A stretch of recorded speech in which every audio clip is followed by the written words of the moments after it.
Hey everyone, and welcome back to the channel. 2026 is here, and Sony's Alpha lineup is stronger than ever. But if you're looking to buy right now, which camera should you actually spend your money on? Forget the spec sheets for a second. We've taken the 5 most talked about, most impactful cameras Sony offers, from the vlogging powerhouse to the resolution king, and broken down exactly who they are for.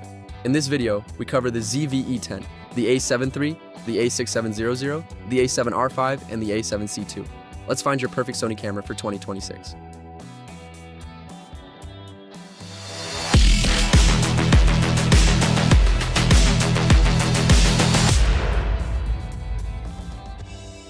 Let's start with the undisputed budget king. For creators, the Sony Alpha ZV-E10. This camera is built for video, period. It uses the large APS-C sensor, which gives you fantastic shallow depth of field and low light performance, but packages it with dedicated vlogging tools.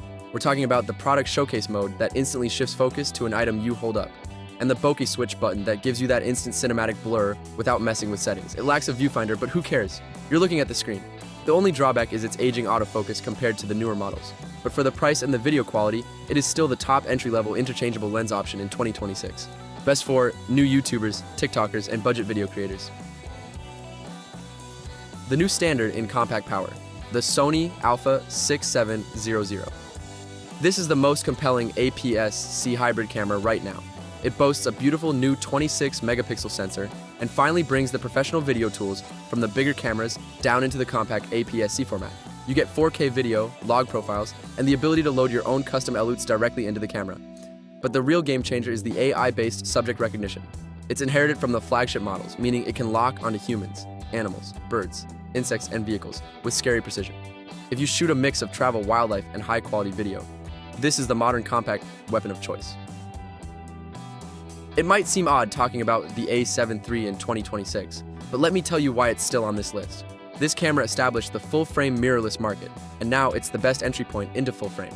It delivers excellent 24-megapixel full-frame quality, incredible dynamic range, and a massive battery life that newer, higher-powered cameras still struggle to match. Yes, the screen isn't fully articulating, and the menu system is older, but if your goal is simply the highest quality sensor performance for portraiture, events, or street photography on a tighter budget, the A7 III remains the rock-solid foundation. Best for budget-conscious professionals and advanced hobbyists making the jump to full-frame.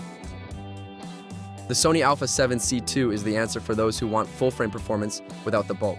It essentially takes the high-resolution 33-megapixel sensor found in the bigger A7 IV, shrinks it down into the C compact body style, and gives you a fully modern experience. You get that excellent resolution for massive cropping ability, phenomenal video, and a fully articulating screen. If the A6700 is the best compact APS-C hybrid, the A7C2 is the best compact full-frame hybrid. Travel photographers, street shooters, and creators who need maximum portability with zero compromise on image quality, this is your camera. We have the monster, the Sony Alpha 7RV. This is the tool for the professional who needs uncompromising detail. The 61-megapixel sensor is already insane, but the real story here is the AF system. The A7RV introduced the most advanced AI-driven autofocus on the market, recognizing not just eyes, but body parts, specific vehicles, and even insect heads, making that 61-megapixel sensor actually usable for fast-moving subjects. The unique 4-axis articulating screen is fantastic for studio and commercial work. If you shoot landscape, architecture, high-end product photography, or need huge files for print, the A7RV is in a class of its own. It's expensive, it demands the best lenses, but it delivers unmatched quality. So, which Sony camera is the best for you in 2026? All the best prices and links for these cameras are in the description below. Let me know in the comments which one you shoot with or which one you're planning to buy. Hit that like button, subscribe, and I'll see you in the next review.